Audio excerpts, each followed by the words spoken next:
Hey, ¿qué pasa, Calexico? Welcome back to the podcast. It's been a while, but I'm back. I was in a little bit of a hiatus, just work stuff, home stuff, but I missed it, and I want to, continue doing it. I'm going to continue doing it, and today I want to invite somebody that's been a returning guest the most on the podcast. That's right, reigning defendant. And every time he's been a different role.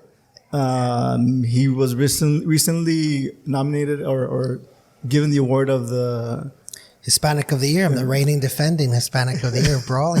Yeah. He's a former Brawley Elementary School Board of Trustee, the information officer for the county, former stand-up comedian, podcaster. Always a stand-up comedian. My guest today is Gil Rebollar. Thank you for being here. I was worried. I was like, every year I think we've done an interview, and as we're approaching it, I was like, really, we're not going to do one? Like, come on now. So, yeah, and it was a little hurt. It was mostly me because, like I said, this year for some reason, the beginning of the school year was like one of the hardest. My 20-some years of working with the district is like super stressful. But I don't want to get into that. Yeah. But yeah, you came back now with the full beard, and so it's like, okay, you've been finding yourself. But yeah, and I wanted to have you on just because I'm a little bit rusty, and it's easier to talk to somebody that has been on the podcast, knows how this works, and we normally when we do this, we have a lot of fun. So I always have something to say. It usually gets me in trouble, but you're here in Brawley, here in Brownie's Diner, my family's restaurant. My parents own, and I worked here many years in high school, and you came on Cattle Call too, which is like it's a poppin' time for Brawley. Tonight's a chili cook-off. And so Main Street will be popping off, and people will be coming out. So this week is some good vibes here in Brawley, and we're really happy to welcome you into town. I'm like I was telling you that I've never been to a Cattle Call, like an event. Period. Yeah, no, you should. Yeah, and I was telling you, I was younger. My dad liked to go to the rodeo. He'd take me. And I was like, I don't want to just watch people on horses and bulls. Like, now I'm older, like, I really appreciate and respect. Oh, that's a dude on a bull. That's a dude, like, on a 800-pound, crazy, unpredictable animal, like, just getting thrown around. Yeah. And so now, and then it's funny, 'cause I take my daughter, and you can tell she's bored. So it's like this kind of cycle of, like, eventually you'll enjoy it. You think so? Yeah, I think so. Because, it took me a while. Now it's like, I got to stay to watch. Not someone get hurt, but it's crazy. It's a really crazy thing. You think about it. It's 800 pound. I think it's 800 pound at least. At least that's a wild animal. Yeah, angry for no reason. Yeah, and the thing is like trying to get off me, man. Yeah, imagine a little guy on you. Hey, get off! You go get poor guy. So. Yeah, exactly. So like I was mentioning that you were a former elementary school board trustees. Now you're a city council member. How different are the politics from going to so there's many levels. Honestly, I think the learning curve on a school board was much steeper, and I say that because in a city you kind of understand taxes, you understand fees, zoning somewhat. On a school board, you had to learn ed code, the different various funding sources, and so. It was kind of, I feel like, much easier for me to now be on the council. But I think also in the school board, you don't get quite the spotlight. It's weird because, and I've shared with you before, how people see school board and then city council above it when they're really the same. Yeah. And that spotlight's, it's good for transparency and accountability. It's good for people to be paying attention to everything you say and do and vote on.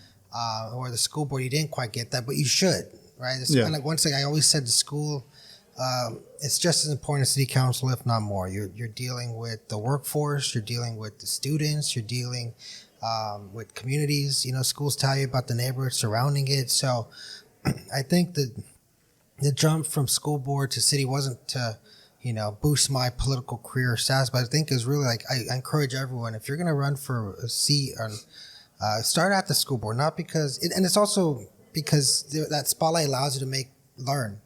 Right, it's tough. I can't imagine if this was my first year in a public seat, as a voting official, to be, tasked with making decisions like in the spotlight if I'm not accustomed to it or just in general. And so, there's some things I probably could have done better on the school board or just how I handled things that I learned now that I carry. So I guess I learned, like, I got my knocks in on the school board without that spotlight, without that scrutiny that comes with being on a city council or, I do miss the school board. I think school districts, I think, also need more respect because their budget is probably in most cities comparable, if not better or healthier than school districts' budget compared to the cities they're in. Mm-hmm. So I think even cities need to put some respect on school districts because when it comes to even just simple things as funding and how you can leverage the funding, the resources, relying on data. Schools have so much data, and so I think I brought this kind of connection. That's what I campaigned on. I think I have connecting our superintendent with our city council, with our city manager, and even so forth, on how we can inform community and not just on resources but events as well. So I think like I said, the big difference, like I said, that spotlight. With that spotlight comes some politics, comes some ego, comes a history, and that's good and bad. But I've enjoyed it. Yeah, it's been interesting. Like I said, it took 1 year since I came on this show and I wasn't on the council yet. It's been quite a year. It's been quite a year. I've learned a lot. I will say I've learned a lot on that council, being on the council, not just on the intricacies of the city and the administration, but even how handling certain items and topics. I know I'm sure you read about some of them that were in the media, and we came to resolutions and understandings, and we move on. Whether it goes in a way I agree with or not. Okay, what's the consensus of that board, of the council? Okay, what's next? And so it's been fun. I think, and you mentioned it, something that when you ran for school board, and when I think we got a chance to talk after you had won, the importance of having that connection between the city council and school board, or the city and the district. Yeah. You mentioned that you've kind of like able to help create a connection. What are some of the things that you've seen that have changed or positives? Yeah, so there's a huge, I think, even with our PD and our schools, our chief, who's been doing a great job, is trying to implement the PAL, reintroduce the PAL program, and actually connected our La Gente Boxing Club with the junior high. And so we have a police officer who's assisting in building that bridge and doing actually training for kids. And so at that community level, like community engagement, that goes now it goes from connecting the city to school into an organization like La Gente. And so it's even just starting to connect the dots and building community. One of the last things, I think I was in the council school board, was the school resource officer, and getting that funding and helping that city and school to collaborate on getting a SRO, a school resource officer. I know there's in some municipalities there's some discussion or controversy, but I think in a small community where everyone knows everyone, a school resource officer goes a long way in security and safety, and just like I said, that building that community engagement. I know in some school districts that police forces on campuses that were larger in staff than our police department in general, and so I can see where maybe that connection may not when you have so many, but like in a small community like ours, we're probably related to the resource officer that's on campus, someone or in some way. It goes a long way, and so things like that. Just building that community engagement. That we have a new school coming up, and the impacts that's going to have on our cities and our streets. Even going back to recently, there were some parking issues around one of our schools in regards to pick up and drop off, and so luckily there's that communication with the school and the city that we can kind of square it away. And then I bring an understanding where I've talked to our city manager, just kind of the dynamics of not that school board, not that giving away insider secrets, but understanding that administration, kind of where they see my experience with them, and also ed code and funding sources that we can help get involved in. Like I mentioned LCAP, like, hey, we should have someone from the city attending these meetings to help see how, we can leverage that funding source and how we can, possibly build some even more collaboration, because things take money, right? And so every dollar counts. And so if we can find some sources to leverage and build community, let's do it. So. Yeah, I drove by drove by the new school. It's moving along pretty But the fast. Pace School, middle school is coming along. It should be ready by the beginning of next school year. I was proud to be on the board when we broke ground. I do have a connection at Padilla. Joe Padilla was a longtime school board member. He's my grandpa's brother, so I'd make him my great uncle. Yeah, and so his son on the school board. Armando Padilla worked for probation department for a long time. His son, Jose Padilla Jr., was CRLA executive director, just recently retired. His daughter, the principal. So Joe Padilla, like I said, Joe Padilla was 20-something years on the school board and longtime community member.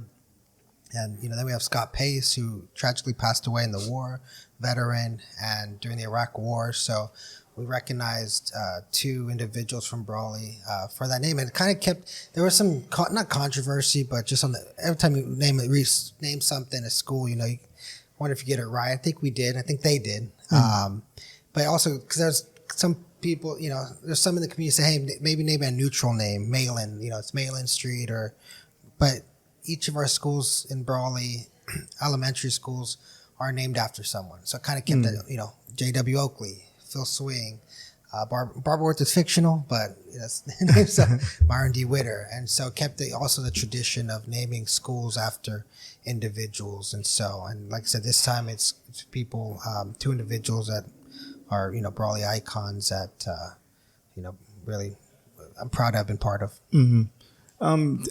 Thinking back, when did you first think about getting into politics? Because Well, like I said, I didn't have it's funny because I was at someone SCAG too. That's another role. Oh, I true. represent the cities on SCAG and Southern California Association of Governments. Yeah, I forgot about that one. And so we were up there recently, and it's kind of the same thing. I go up with Supervisor Luis Moncarte. They represent the county on SCAG, and he introduced me to someone. And Gil, City Council, school board, work for the county, and the guy, oh man, I bet you were most likely to be president in high school, or ASB, this, you said, because I was checking off boxes, I was like, nope. I was like, no, totally the opposite. Quite the opposite. And so, I like I said, back when the podcast, I've shared with you, what's going on. I started the podcast because I wanted to know. I know we said let's not talk about Calexico, but it kind of Calexico got my interest, because I worked at the AAA Area Agency on Aging, and some of my coworkers were from Calexico, and so then I started reading the news. Right, so I work for the county, and it's kind of like this cycle of Calexico was we're making headlines. This was seven years ago, and. That's our thing. Yeah, and I started watching city council meetings like I do now, and I was like, "Whoa, what is going? This is government. This is politics. Okay, It's kind of got my interest, and I just started and then my podcast. I'll admit guilt to taking part of some, of the inflammatory nature sometimes of media. I'll take, I inflame some. I probably inflame sometimes, more than help mitigate the whole thing when I had my podcast. But yeah, just just want to know what is going on in the community, what's going on in the city, and from there, I just like I said, I ran for school board for the first time because I saw the slate of candidates and. Not one was a parent, and not one I could relate to. Not one was a millennial, and so I thought, why not? And then from there, just kind of ballooned. But I think also working in the public sector, I trip out because 7 years ago, 8 years ago, I got hired in 2016, but 2015, I was volunteering for the county, and now I'm in the county executive office as a public information officer. 7 years going as a volunteer. To working at a CEO's office, I think with Miguel Figueroa, who's, not just my boss, I do consider, probably indirect mentor. Don't take right. I've gone for him advice directly, but when I look at his career, when I look at his, work ethic, when I look at how he manages this county that's over, 26 departments, 14 over 2,000 employees, a board. I've learned a lot just indirectly, but working at the CEO's office is I remember being at the AAA 6 years ago, and like, who do these people think? I bet they think they're all like bad in the CEO's office. I thinking, I see them in suits, I'd see them, walking around. I wouldn't, as I was a community service worker one, and at that time I was getting paid, I think 50 cents more than the minimum wage, and so I'd see CEOs walking around, and all people from the office, like, who are these people? And now I'm in there, but I think that helped. And I'm not trying to knock the previous people in the CEO's office, but I think that gave me really deep understanding in, understanding the workforce, understanding, the people who make government run. I know I know at the county, at the city, the elected officials get all the attention, but people behind the scenes day in, day out, they're really doing the work, and I'm part of that. So I get that in my day job, and then I go in the city and understand that as well as a council. I think that helps give me empathy, understanding. I think, people say, "Oh, you work in government, then you want to be on a council, you just government, but no, it like I said, helps bring me that understanding. I think it's a healthy perspective, and you want a diverse. You don't want just nothing but businessmen on a council, or just nothing but one kind of. You don't probably want everyone from government too, to be on a council body. You want various perspectives and backgrounds and experiences to come together and discuss and deliberate. And I think I bring that perspective. I think on my council, I am the only one who works for government, and so I think it helps. Like I said, guide the discussion, understanding, just how meetings are ran, agenda setting, voting. So I think too, so don't get me wrong, I respect my council. We've clashed a few times. I think there's some just philosophical, generational differences. I believe the only millennial, and that's going to happen, right? And so, but like I said, the respect is there, the understanding is there, and so I think too, like I said, being on a school board, working in government. I think sometimes there's like a learning kind of phase that maybe a first-time elected official will go through of, whoa, because there's a lot. I remember being on the school board, like, whoa, my first meeting was like, okay, we're approving this and this. And I remember like, whoa, actually going back to not being in that spotlight, not being able kind of, not behind the scenes, but like low under the radar. And I was like, okay, I'll be able to ask questions on items and understand. And so now it's just been like, no, I said, there's no learning curve. There's a learning curve understanding, like I said, the intricacies I think I have in discussion, but as far as like the general understanding of how this government and governance should be ran, I've brought it. And like I said, it's been a fun ride this 1 year I've been on this council. Yeah, and I asked you a question because, I'm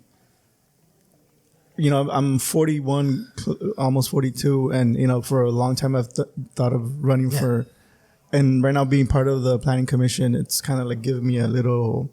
getting my feet wet as to what, because, you mentioning like being in your first meeting, sometimes like I still get nervous when I'm voting on something like, is this a good decision, not a good decision? So yeah, to me it's like, I don't know if I'm still ready and, I'm older than you because. You're still a millennial, right? It's 41? 41. I was born in 82. I don't know. 82? Uh-huh. Dang. Maybe. Yeah, close enough. I think I'm a millennial. I think millennials, like people, I'm gonna consider a millennial. You're 41. Yeah, you're only 8 years older than me. It's our time. I think millennials aren't kids anymore. Yeah. We are adults. We have families, and so I think you get. And unfortunately though, because we're like in this middle of our career, like you're in the middle of your career, I'm in middle of mine, the timing is hard to get involved in this stuff. It does take a lot of time and work if you wanted to. I could probably like put in a minimal amount and but I do, like I said, I sit on SCAG, I do try to attend various meetings, just represent and show face. It is a lot, but I don't have to. I can just say, hey, I'm gonna show up every twice a month. Which people do. Yeah, and it's, hey, you got elected, they have every right to do that. I do, like I said, I know I've been like, oh, what are you planning on going something higher? Like, no, but everyone should be treating that elected seat as if they're going for something higher because this is as high, this is very high, whether it's school board or city, it's the highest position in that organization. And so I do, I have no aspiration to run for higher. I spoke with someone from the media. They called me the other day and said, "Oh, I heard you were running for assembly."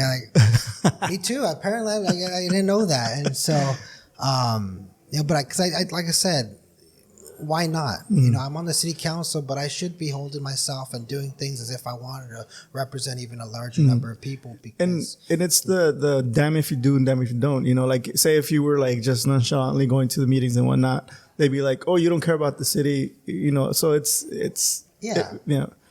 So I looked it up and I am a millennial. It's 81 to 96. So one person, except for like millennial, we're really crunched on time right now, and so in some ways you have maybe those older who have time and those younger also have time, and so we got to make sure that we're represented, that we have a voice. And so when I do carry that mantle, I feel like I'm speaking on behalf of millennials as a working family man, as Hispanic of the year, but I do carry the mantle, especially of millennials. Like I represent those, whether we agree politically or we're millennials. We're more than likely we're working. It is a struggle out there. I have a good job. It pays fairly well, and even though we struggle, I just got to hit a pothole in Compton, and there's a $1,400 bill that I'm still sweating over that. But one thing like that can set me back, and yet here I am in a better position probably than most of our community. Yeah. And so if it sets me back, I can't imagine what one unexpected setback can do for someone else. And so. I do carry I'm a proud millennial and I represent millennials, and I feel like it is our time. So I encourage any millennial to run for elected office, whether school board, city, or just get involved, because, our perspective is important to have, especially as we're in that middle.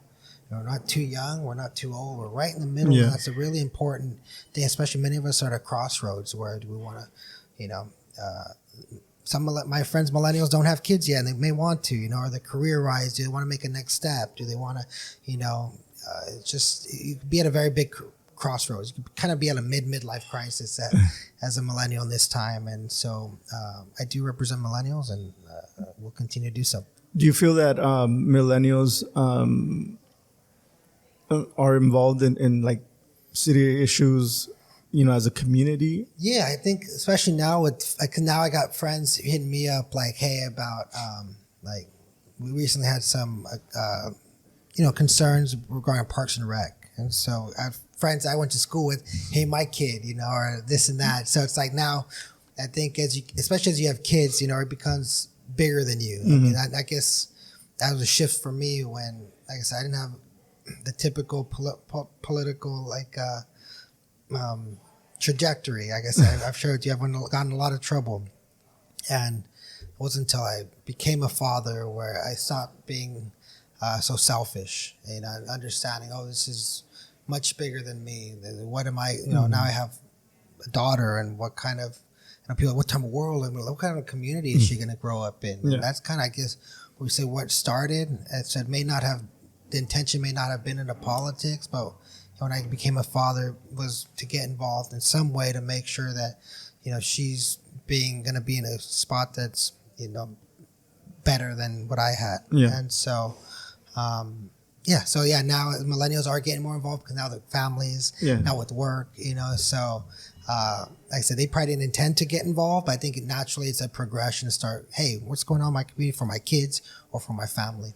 How important do you think it is to be, if you're going to get involved in politics, city council, school board or county or ID, whatnot, that you are somebody that maybe has a little bit more experience when it comes to dealing with bills and a mortgage or taxes, or just, you're contributing to the pot where you're going to make, you want to make decisions as to where all that is. No, yeah. At the same time, yeah. But I think in some respects, I think we all got to pay bills and tax in some way. And so it does make a big difference. Like I said, I didn't realize property tax until I became a homeowner. But even how do we encourage more people to become homeowners in the first place? I mean, and it's, I'm lucky to be a homeowner. I know it's getting harder and harder Very, to. yeah. So, I'm not trying to, and I'm not saying just, property taxes, but like a rent, a light bill, this summer was crazy, the light bills, how much people were paying. So like those little things that, you as an adult, we kind of deal with. Yeah. When it hits you, it means something different, right? And when you feel it, and I bring that perspective back where like if I'm struggling, like there's people out there doing, and how do we help them? Mm-hmm. How do we, it's kind of a person I try to bring in, like if it hits me, this is hurting me, this bill, this fee.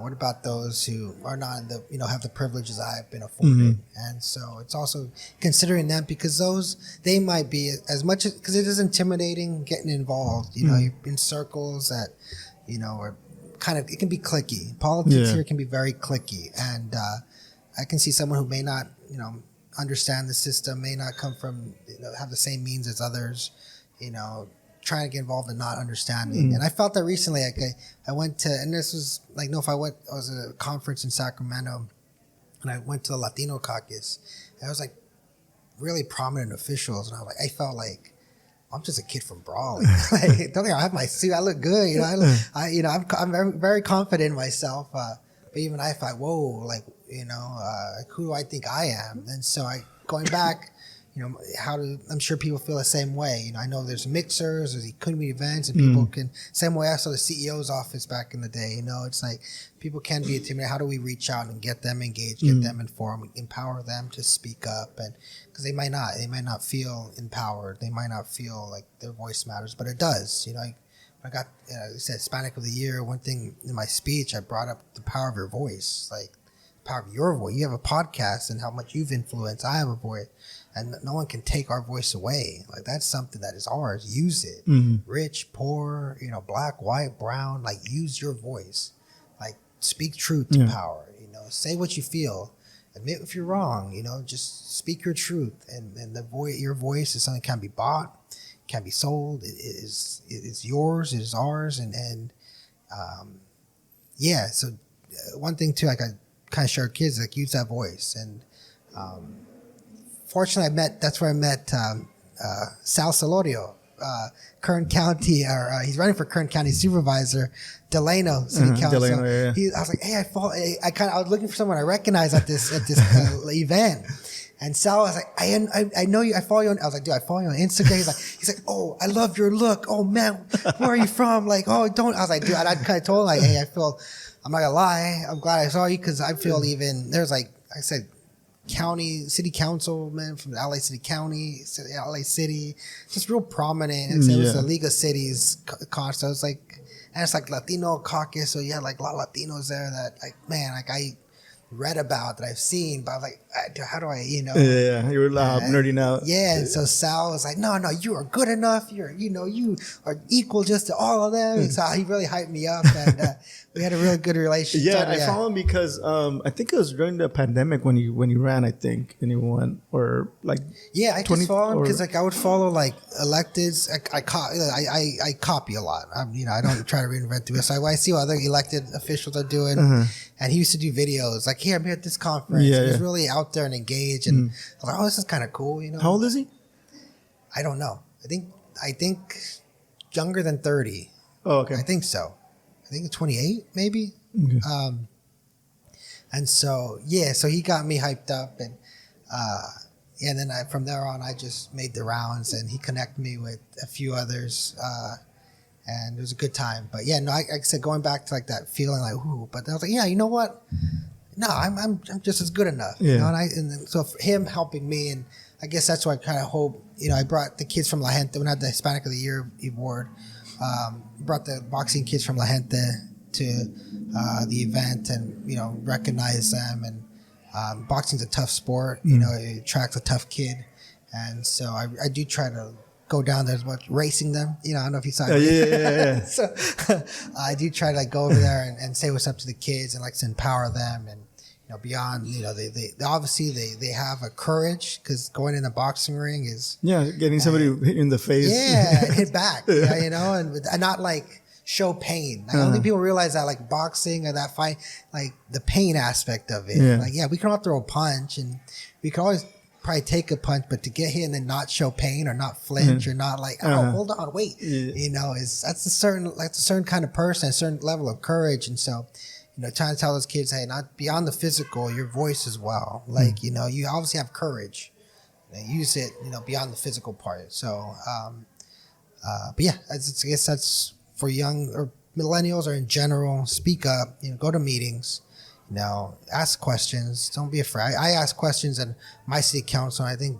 Well, I've had people comment like, "What? Shouldn't you know that? Like, didn't do your homework?" But it's like I'd rather ask, because if I have the question, someone probably else does. Somebody in the and I've asked questions sometimes where I kind of knew the answer, but I was like, I think this would be important to get some clarification for the public. And if I have to make myself look like a fool or I don't know what that's fine. I've been humiliated far more than simply asking a question that I already know the answer to. But for the sake of the public, I do. So I'll put myself out there. And being the only millennial on the city council member, how do you find a way to relate to your other? Well, we do. I think, like I said, we're all from Brawley. We're all brown. Most of us brown. I've got 3 Latinos, Ramon and George, and then, but I think just we're all family men. Yeah, we're all family men. I think Ramon, like I said, has younger children. Luke has younger children. George has younger children too. And so, like I said, also too, like I say, I think you have the dynamic. I did take Sam Couchman's seat, who had been there for a very long time, elder statesman. He lives down the street from me, and I still go down. When I go running, if he's outside, I'll stop my run and I'll talk to him, just throw some ideas. I saw him at Catacall at the Mega Mixer a few days ago, and we'll always he can talk a lot so, in a good way, and so it's always a long convo with him. But so I think that also that taking the concerns out, like I filled the seat of someone who was wise, also a county employee, longtime county employee, understanding government. But also, I know my character. I know I'm out there. I'm pretty brash. I'm pretty bold. I kind of try to picture, okay, well, I'd probably be annoyed by me too. I'd probably be annoyed if I had to work with me. If I had to deal with me, because I can be very confident, very sure of myself. And so, it's like I said, we've been having a feeling out period for this year, but I think we've settled into a groove. I kind of have an understanding, okay, I do want to be effective. I don't want to just throw stuff out there and rile people up or rile them up, or I do want to be an effective policymaker. And so I think we figured, we had a noise issue that played out throughout the year, and I think we're finally coming to some resolutions that are tangible for all parties involved. And I brought some attention to it. I know it kind of upset some of my council and probably some of our employees as well, and I'll take blame for that.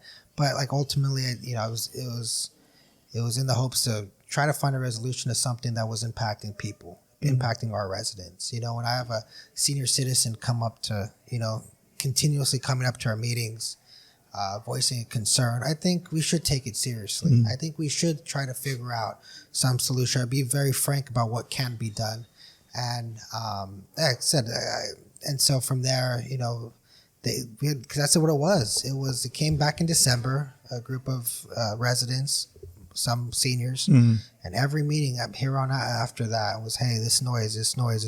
And, to me, I was like, no, we got to do, like, let's, I maybe try to jump to solutions maybe too fast. But, I just saw like, hey, that could be if I was my grandma and I wasn't on the council, I'd be coming to raise hell too. Yeah. Unfortunately, so, I saw it in a way that manner. And like I said, now, like I said, the last council meeting, my other council members proposed some zone decibel levels and kind of zoning areas. And that was something, like I said, that they proposed that I agreed with. And here we are at a solution. So it was also like understanding how this whole thing will play out. But I said solutions to help better the lives of our residents is what it's about, and whoever proposes it, I'm fine with it as long as we get to that point. Mm-hmm. You mentioned, the person you replaced, was in the council for a long time, and I'm assuming that there's other people that may not have been in the council, but maybe other family members or families that have been part of the city council or the city for a long time. In other cities, some people might call them dinosaurs. I don't know where. Yeah, no. But how do you find that I'm part of one of those families here. So my grandpa, Padilla, we relate to everyone. I think he had like 17 brothers and sisters. So, I have relatives all the time. Like, hey, primo. I'm like, hey, are we? He's like, yeah. They'll say, yeah, your tata, macho. And then they'll start connect. Oh yeah, my bad. In a way, I am one of those, pioneering families. Like I said, Joe Padilla, going back, who was my great uncle, and so even my grandma, in a way, she's a matriarch in the Esquivals here. Even though Rebollar's not many of us, those that are here, I think we're pretty well entrenched. My uncle even works at the school district. My aunt who works at the hospital. Even I think I can probably maybe one of my I'm one of those families. Like, but how do you, or does it suck that you kind of need to show the community that they could trust you, that you're, that.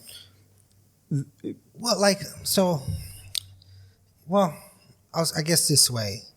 Recently at the Pride, I put forward a resolution for the Pride, and that was, man, whoa, that was interesting, but I've had people who reach it, like I said, I motioned, I didn't go forward, understandably, and that's actually, I respect the majority of my council.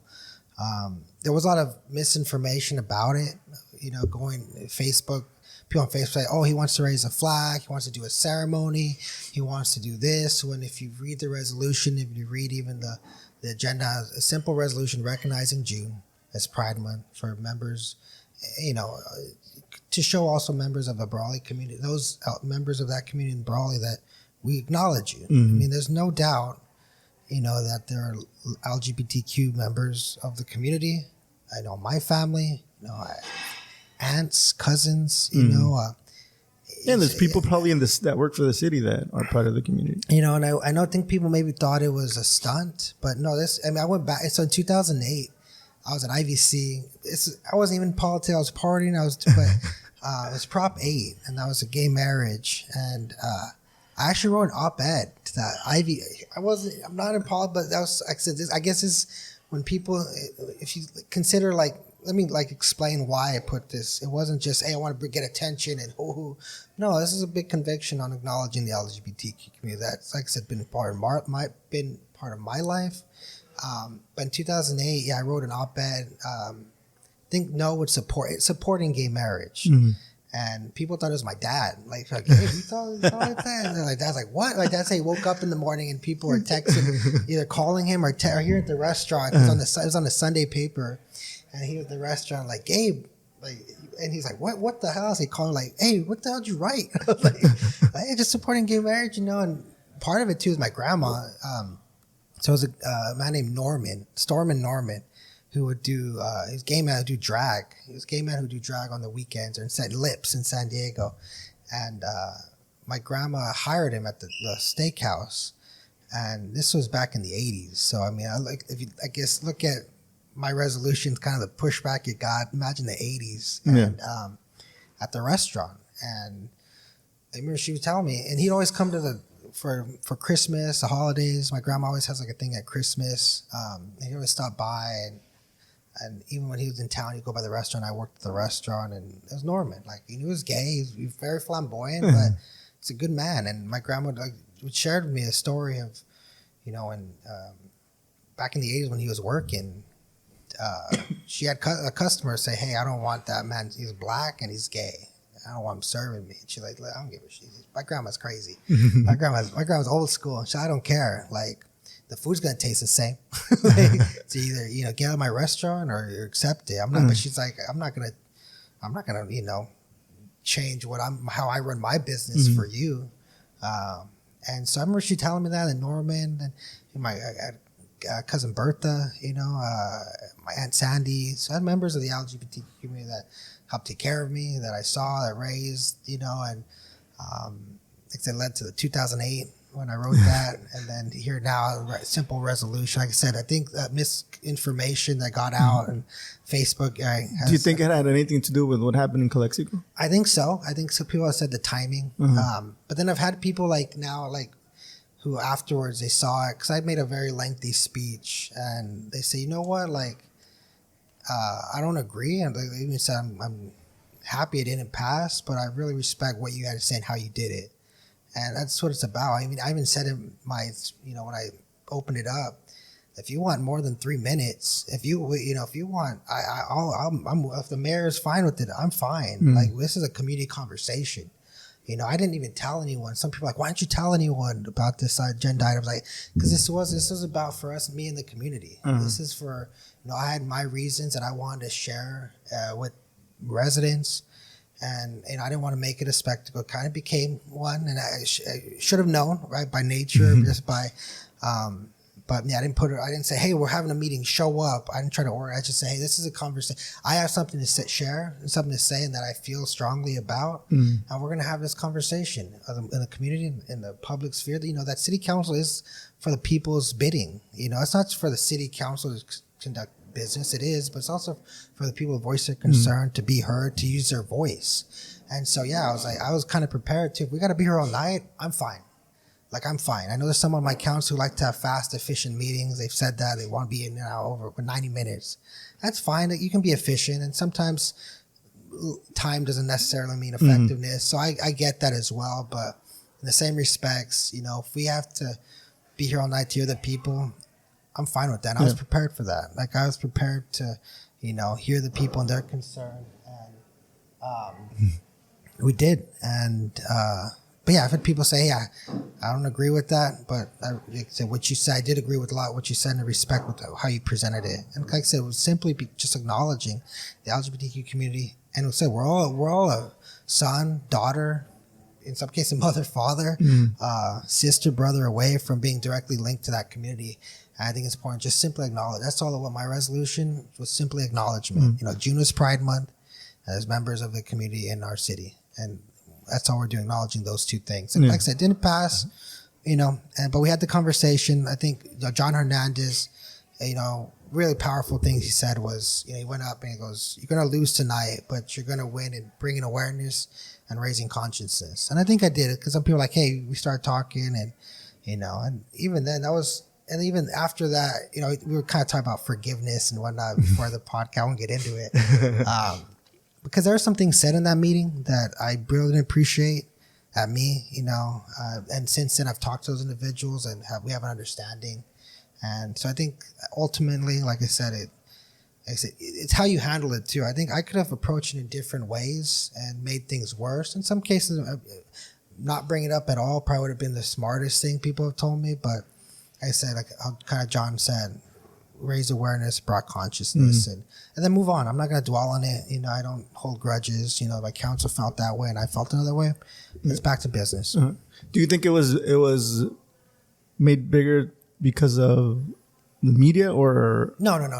I think social media. I said when people on Facebook saying he wants to do this and that, when there was no intention to any of that, I cleared that up even at the meeting. I kind of put my city manager on the spot. I said, when I reached out, I mentioned this ceremony, this, that. No. He's like, no. I was like, so it's like, okay, we're gonna hit all these things, and let's go into it. So, that's it. Social media, I use it. It's a great way to engage, inform, but it's a double-edged sword. It's a double-edged sword, and but it's crazy. Like I said, that meeting too. It's not showing the video. It's packed. Like, there's people in the hallways. People felt really strongly about it. So, but it's also a really good meeting too, because I stacked the agenda. So we've made changes to how we, since that meeting, changes have been made on how to set the agenda. And understandably, these changes probably should have been there before, but I'll admit I took advantage of the lack of rules. Because before you could just submit something to city manager and it'll be on the agenda. Now we need 2 people to sign off. And that's custom for all boards. So the fact that we didn't have that in Brawley, it was long over. I think some people are like, oh, you're going to, be defanged or you're not going to be able to. That's fine. I mean, it should have been there. I think I motioned to support it when it came up, but I think it did stem from this meeting because we had the presentation on the fentanyl that I had requested, the Pride resolution, and then the noise ordinance. And so it was those 3 things. I think I requested all of them. And so it was a long meeting, but I felt like, hey, people got a good understand. People who may not usually attend meetings for one reason or another, was able to come and see that, hey, we're addressing the fentanyl and the opioid epidemic in our city and our county. And it was a really good presentation by Behavioral Health, and even I brought some context, that Brawley's and the North End has historically been the hotspot for heroin and drug use. Both sides of town, that's North End, lack of services, just lack of amenities, lack of resources kind of lead to abuse and addiction. And so, people who came for the Pride resolution got a little understanding of the drug issues in our town, and if they stayed, they got the noise ordinance. And I said, I know people, it's just a noise thing, but like I said, it's still impacting people. And it's that fine balance of supporting downtown businesses while also supporting the quality of life for residents. And so they got I felt like, oh, this was a heavy meeting. And I like that. I like when they're heavy and people can come to learn and engage and inform. And so obviously you don't want to just do those to fire people up. There's, there has to be some conviction, and I'm not going to throw stuff on there just to inflame and incite. I do want to make sure that it's, there's reasoning behind it. So, as I said, I've learned a lot in that meeting. I've learned a lot since then, but it's just learning as you go, learning as you go. Hey guys, sorry for the interruption, but I wanted to take this time to thank my sponsors. I want to thank my longtime sponsors, my friend Camilo Garcia, Eddie Lopez from Roots Creative, and my friend Jake. Thank you guys for being longtime sponsors of the podcast. I also want to thank my friends who sponsored the podcast in 2022. Thank you so much. I really appreciate your sponsorship. And if you want to become a sponsor, you can go to anchor.fm/Que Pasa Calexico, hit the support button, and you can sponsor the podcast from 99 cents a month to $10 a month. It really helps me a lot to make this podcast better, sound better, look better, and reach out more people by promoting the podcast in social media and other websites. So if you want to become a sponsor, make sure to go to my Anchor page, and I'll leave a link in the description of the show. So thank you so much. And now back to the show. So how do you find a way to, not make it personal? Like when it comes to decisions that don't go your way? It's... And because I'm saying it not because it should be personal. I'm saying it because when you look at other cities or other city councils, it's like, it seems like a lot of the things that don't go your way, it's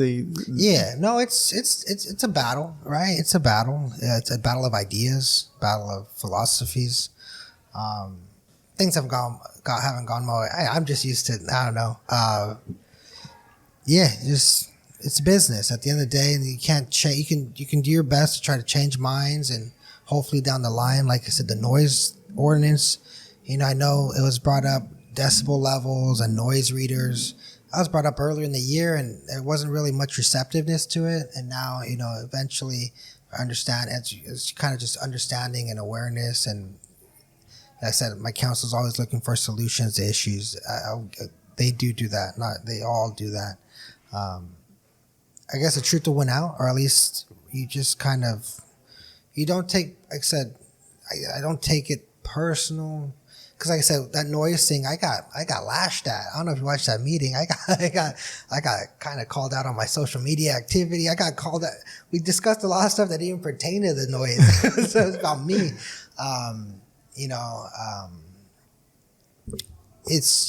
I became personal. That was weird. That was a weird item. That was a weird one. But, I kind of learned too how to navigate and bring awareness to things without making it personal.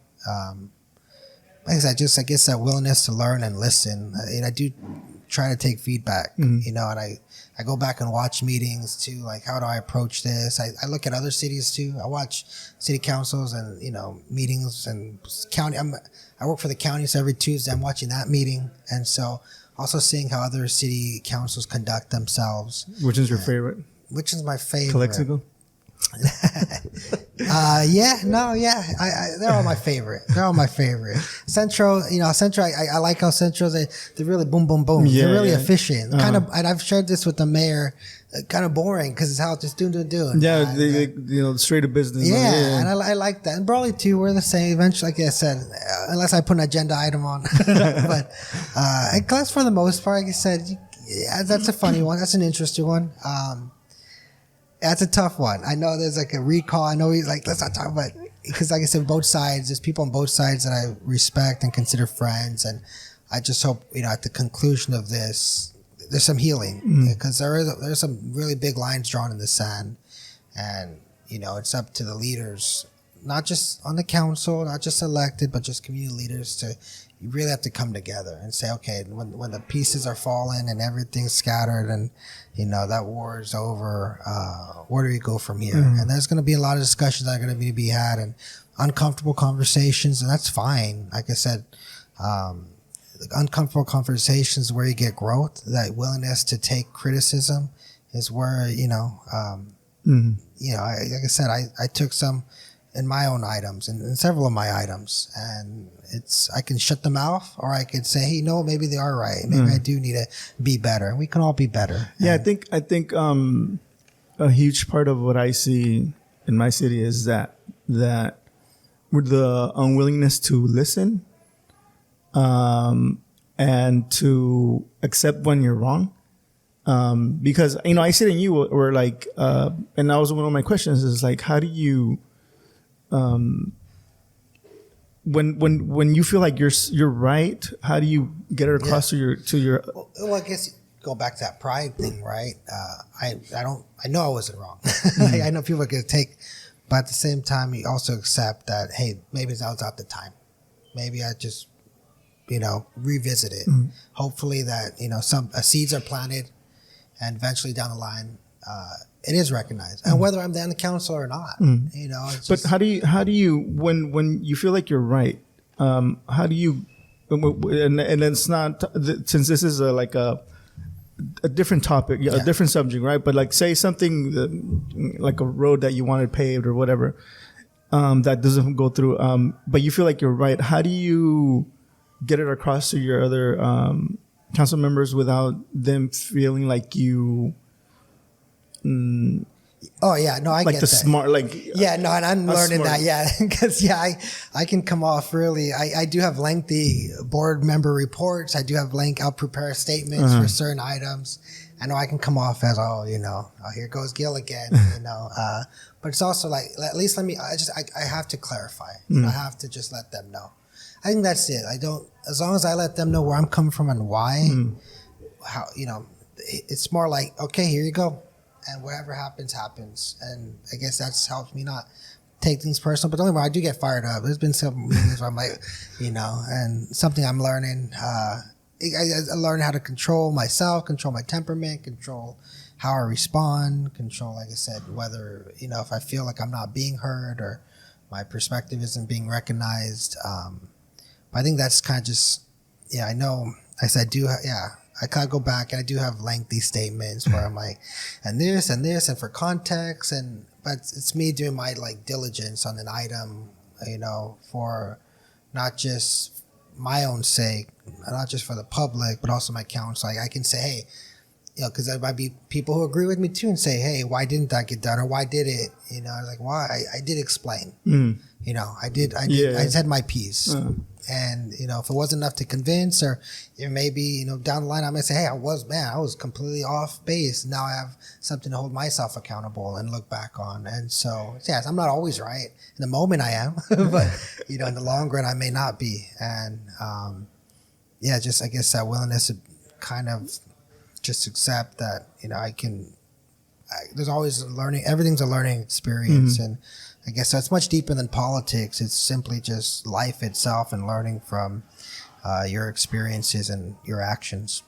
Yeah, it's different. Like for instance, in Calexico, and I don't want to talk, Yeah, but it's different when you have a council where there's a feeling like there's a pact, like there's. That's everywhere. You look at Brawley. I say the same about in Brawley. There's always going to be a majority. There's always going to be, I think. It's just. I think it's just up to, wherever the majority's at to really explain the vision, what they have, and that's up to them, and I don't want to speak on how other cities or jurisdictions should do, but I think it's just up, hey, here's what we envision and here's where we want to be. And sometimes it's hard to get that message through the noise because sometimes like Calexico, there's a lot of noise and going back to 7 years ago, that's why I was watching people were having signs, 7 years ago, not now, 7 years ago, people, I think you had to have a meeting at the, like one of the like gyms because of how many people were, I think it was like the city manager, contract renewal or something. And you had to have it at the, like the auditorium, some gym, because there's so many, several. And so, Calexico, people do feel empowered to be heard, and that's commendable. I'm not going to knock the people for wanting to be heard. So it's up to you as a leader. How do you direct this discussion and guide it? And I don't know. Like I said, a close thing I had was, the pride. During the school board, I was president during COVID, and we had quite a bit. And I think I think the podcasting has helped me so much. Just sit there and listen. Back when I had the podcast, I'd be there for 2 hours. And no, I think my time as a waiter, I was a waiter for a majority of my life. So, when I tell people, servers, do not knock servers. Servers are amazing people. You're having to multitask physically, mentally, while providing customer service. You might not be having a good day. A lot of the time your customers might not be having a good day. And so you're having to deal with people who are hungry, who, have something going on in their own life, and they might be taking out on you, and you have to sit there and smile and, what can I get you? And so I think too, like things like that in my life have helped me kind of, like I said, listen, sit there and reflect, going even back to, my troubles in my youth and having to, take responsibility and accountability for my actions, of my own humiliation. And, but I always have like an affinity for like Calexico. I think like one of my council members like tries to always tie me to Calexico. I think like for political reasons or purposes, or try to tie me to that whole like thing going on. But in general, like always had like, one, it has so much potential. It's so unique. It's a border town. You got a college. It really is, the portal for the valley. When you look at workforce, when you look at even education, when you look at economy, our mall, how many times you heard our mall? And so I've always just had something that always has attracted me to Calexico. I love Brawley. I bleed blue and gold. But I'll skip over El Centro. That ties me to El Centro. There's not affinity. I work there and I love El Centro. It's my job. But, I think, back from like when I was 16 to 20, I think I self-funded your like code enforcement because of all like the parking tickets I get from picking up my truck in the middle of, the next morning. So, but even like in general, my mom's cousin is married to Dena Cochea. John Moreno's daughter, Megan, is my cousin, married one of my Padillas, both Padillas. There you go with the family. Even today, one of my good friends, Marco, Peroni, is one of my best friends. I'd consider his family, the Peroni family, and who I love talking to his dad, Mark, and even his uncle. If I'm in with my pops, he brought me a lot of my family, just hardworking, family-owned business, strong matriarch. There's always something about. I was just in Calexico last weekend helping him with his house, and so, like I said, something about Calexico. I said the potential, and so I guess I'm always kind of like focused too, because, it does. We're all the valley cities are connected to Calexico in some way. You can't say that about Brawley and the other cities. You could probably ag and some of our industry, but as far as like Calexico and how that, the people are coming in, and then the potential, you have people, thousands of people going through your city every day. How do you capture that? And that's always like intrigued me, because I walk. One thing too is, I don't have, the century. I don't, I walk with the gente, with the people. I'm a man of the people. And so, I whenever I do walk, I always find it super interesting. And going back, something I'd want to bring attention to is, when we talk about immigration, there's always like a focus on illegal, right? The refugees, the migrants, understand the border security. But what often gets overlooked is the legal crossing, especially pedestrians, the people who are walking, and not just coming into America. Even recently, I just saw like there was a huge line to get into Mexico County walking, and so that's people's time. And time is money, and so I recently there's lack of vets in the valley, and so my pug had like a growth on him, and it looked like a tumor, and we tried to get with the vet here, and the vet's like, hey, we can only get you a month from now. Like, we kind of want him to see sooner rather than later. So it was growing rapidly, and so buddy said, hey, Marco, help me with the vet in Veterinaria Reese. And shout out, really great vet. Got us in like that, and I would walk. It was right by the border, and and I walked, and we did the first time we took him. We went through the Eastport and the Eastport. And you walked over there? They dropped us off because the line at the downtown was super long outside, and we're like, it was 106, humid, and 106. It was like 103, 3 degrees. It wasn't because the next time I went, it was hotter. So, but even like the Eastport, like there was no line. But it's like a half a mile just to walk. There's no shade. Then once you cross, you have to then walk to a gas station, which is another no shade. And so it's like, who is this built for? This is for the people, and then you have to get. So that I was pissed off there already. But then the next time, Holly didn't want to go because me and Holly went, and we have a pug. Yeah, we have a pug, and so the second time. After that experience there, I was like, let me just try the downtown. And that one was long too. And we're outside, and it was 108, humid again. And my dog was just, it's a pug. He breathes like that anyways, because he's a pug. But people are looking like, hey, perrito. I was like, damn, like finally I let the guy know, like, hey, like my pug's gonna die. Like, please, can I just cut? I felt bad. But I think, what if that was like an elder? I know they sometimes let the elders they go through. Or a kid. Like, that's not right. These are people legally trying to cross. They're more than likely have their documents. They're not going to be waiting in line.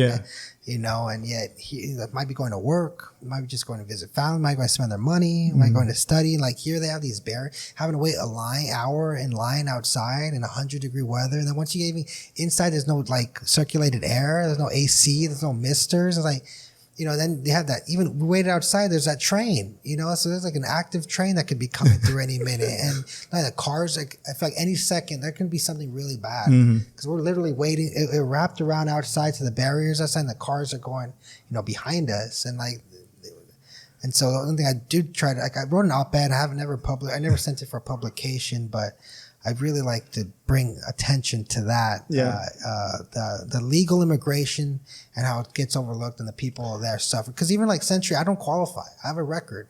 So even if I wanted to apply for it, I don't think. And it's like, how many of them are like me who, not that you need money, right? It costs money to apply. And then you have to have a clean record. Like, must be nice, to have check those 2 boxes. And so what about the working class? The people that's just trying to, because I saw people in line with, Walmart, shirts, or, fast food, Del Taco or McDonald's. I saw people with, you can tell they're going to work. And here they're, imagine, we talk about, people wait in line for hours in traffic, let alone outside, and simply trying to walk. And, and sometimes, and not to shit on the people that are working at the border, but sometimes, it gets hard for them to kind of understand that they are kind of like in the customer service field because, at the end of the day, there's a lot of people that are legal that are just trying to conduct business that, they just, all they want to do is get in and out quick. And sometimes the other day I actually was late for a VSN game because I was there with an hour ahead of time. I was I'm good because there was no line. And it took me over an hour to cross. And once I got in there, I saw all these people just sitting there, chilling, talking. I'm like, dude, I have, not that I'm important, but I have something to do. Yeah, you mentioned people going to work. That's not my job, but I had a commitment and it got messed up because, these people were and I know they probably had 12-hour shifts, but yeah. It's so what's that mean? More investments, training. I know they're doing all these new port of entries, but I don't think any of that's going to be done till I think a year, at least 2 years. So, but yeah, how do we?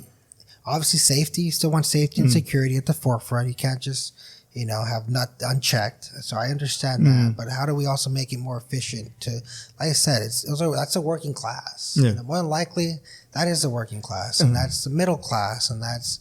How do we and I get it. Sometimes it's hard to say, oh, you're somebody that's working or a constant, somebody that crosses constantly. You can't really give them a kind of fast pass because then somebody's gonna be able to want to take advantage of this person. Oh, you have this, and give them some money to do illegal shit. No, it's a tough, but with technology. So how do we get those investments? That's probably a congressional, federal discussion, but how do we ensure that the staff in there or law enforcement at the border is also properly staffed? There's got to be technologies today that can speed things up. How do we get it here? I think sometimes. Even when you look at the New River, Tijuana River is getting some investments, and I think there's a lot of investments in San Diego ports of entry, and I get it. There's more people, there's more activity, but what about our level? Even look at the airport in Otay. I've heard about you can take a tram or something across the airport, things like that. Where why don't we? What's our equivalent here in the Valley for innovative technology to help people conduct their business, better their life that are crossing. And so it shouldn't just be for travel. If we get a lot of those luxuries for travelers, we should also allow to those who support our economy. Yeah, because it's our local economy and in a way it affects them. Yeah, and it's not just I think people might think people coming across is either low wage jobs or field work. It's white collar jobs too. Yeah. It's in our government. It's in our schools. It's not just blue collar jobs. It's white collar too. Yeah. And how do we assist those? And that just would help both economies, right? I mean, people coming across faster, that means we're going to spend more time in our county, more likely to spend more money. And so I think even in an economics perspective, how do we kind of build this efficiency for those walking and walkability too? I mean, not only that, you're waiting and there's cars, the smog from car emissions coming up, and the health wise, you're putting people's health at risk that have to cross and have to, inhale those fumes that are coming from those cars that are idling and sitting there for also equivalently long time. Yeah. And so, I think that's one thing, when I look at bringing attention to something, it's like I said, I think a lot of people do have the Century or maybe drive across but I walk. I go to Marco, I got that Charo jacket and I went down there and I walk and I like walk because it's a lot of life in Mexicali in that downtown area. It's so weird how I feel, and people don't. I feel safe. You hear Mexico's safe and whatnot. I feel safer in downtown Mexicali and downtown Calexico. And I'm not trying to knock. I'm not. Yeah. I know that could be no, but there's a lot of life in that downtown Mexicali. There's it's just an energy that is very unique. It's more energy than I guess our downtown. Our downtown's getting revitalized, and we have some businesses that I'm happy to support, and I'll give shout outs right now, but. Downtown Mexicali, don't get me wrong, there's still crime. There's still areas I wouldn't walk to, but I enjoy, doing the walk and kind of just soaking in the energy of people. Because there is a lot of energy in people, and it's how do we, like I said, going back to just helping them out. Yeah, and and it's crazy that you mentioned it because it's true. Like once you come over, it's like especially at night, it's like dark and and it's funny because I was watching the meeting last time, and I think it was the owner of the 7-Eleven. Like he's like, man, this city's gonna become Gotham, and I was like, dude, it's a perfect picture. Yeah, it's like it's crazy. So it's Batman. Am I Batman? No. You cross over and it's like sometimes it's dark. Like like. There was a while when I was crossing back and forth a lot because my son was playing basketball in Mexicali, and like you see feces in the floor. It's like, is that a dog or is it a human? No, I get you. I know there's been two, like, we're going, this is Que Pasa Calexico, so we're talking about Calexico. People might say, Gil, why don't you focus on Brawley? I know there's a lot of discussion too on the Rockwood and that closure. Mm-hmm. That's another fine balance in both sides.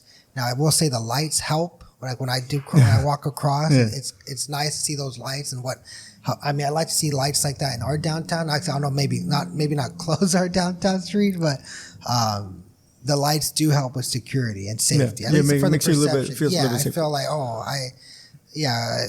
at night, I think you really recognize it more. I think during the day, right, it's hot, no one's out there, but at night, it does seem like I said, I just went there a few weeks back, and I mean, even though there's lights, there's still like people that. I get you, but like I said, things like that. Yeah, I will say, but walking across, every time I would walk across, that whole area would always be right there, Coachella. So it's nice to walk down there and not have to be asked if I want to ride a Coachella.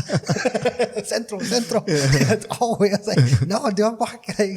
I'm good, man. So it's nice to not be hassled by raiteros walking. But that's like going back to the discussion that the citizens, I've never spoken with the business owner. I haven't really spoken, I think, a resident. So that's a discussion. Like same thing with Pride for Brawley residents. That's one for Calexico residents. I think they're having it, and so I think there'll be some more discussion moving forward. But so there's pros and cons. Unfortunately, I think the majority of citizens and business owners, they feel that it's not a.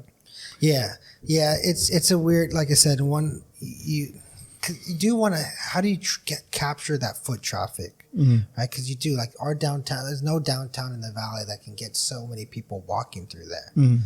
That's a very unique thing for Calexico that other cities don't have. So how do you capture that? You know, because there's people, you have potential to get their dollars, and and to spend their money and help you. So how do you capture that? Is it through closures, through lights, through events, through what? So.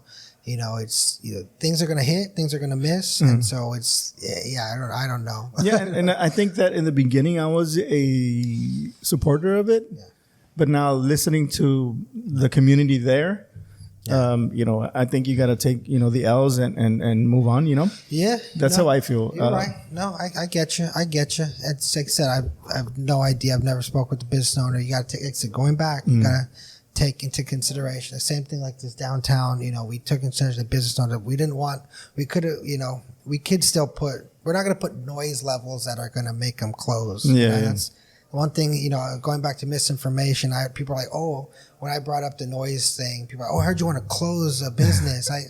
No, one, I don't have that power. Two, I don't. I want to see businesses remain open, and I want to at least them feel supported. But at the same time, there are things that need to be, we can do better and conscious of. And even with the noise thing, when I went back, so I like to dig.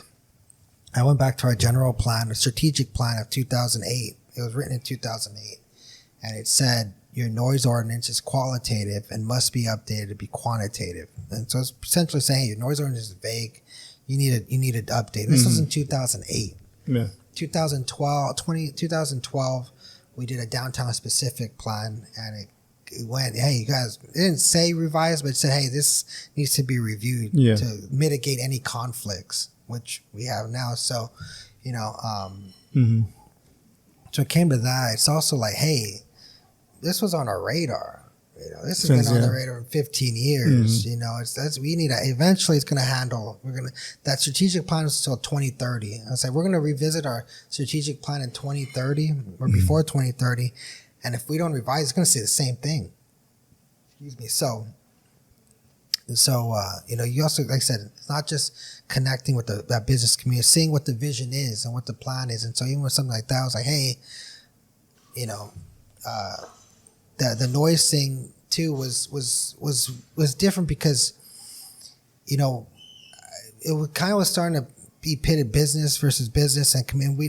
This is noise, just a general issue for all town. Like, I know one thing got a catalyst for it. This whole discussion on this specific issue was a catalyst for the discussion. But when you look back in the context and the history, generally speaking, this should have been addressed a long time ago. And now we finally are, 15 years later, but, we are. But it's going back to that unwillingness to address it then can have rippling effects years down the line. If we had just got something in place then, now we would have had an understanding of the noise level and whatnot. And so and the understanding too that downtowns are going to be louder than we're not going to have the same levels in downtown that we're going to have in residential. Like there's also that it's going to be a little louder. It's just the nature of downtown. And so so that's going to they'll be taking that understanding and hearing out and supporting. And you can't just rule with the iron fist. You do have to kind of you can go in with a hammer and force things, or you can go in with like a scalpel and really craft out the policy or just understanding. And I do try to go in with the scalpel, or at least with the maybe not a hammer but a spotlight, a flashlight on how we can be guided to the right direction. We're over an hour now. All right, that's fast. But talk nothing about Brawley. What the heck? Catacol. I know. Catacol is next week. But before we close, I wanted to ask about this race you've been promoting with. Oh, yeah. I just got done running today. So Joseph and Joseph Salazar, who is, it's crazy. That's probably the number one. I go to events. Hey, you're gonna race this guy? Oh my god! It started as a joke, but Joseph Salazar, we went to school together. We played football together. We graduated together. Class of 08. I think he graduated. Yeah, he graduated. But when I talk about my story of redemption and he's someone who, my story pales in comparison to his. He's really come back from a lot, and I really respect him and his story and his comeback that he's still. He's still doing. He's still on his road, and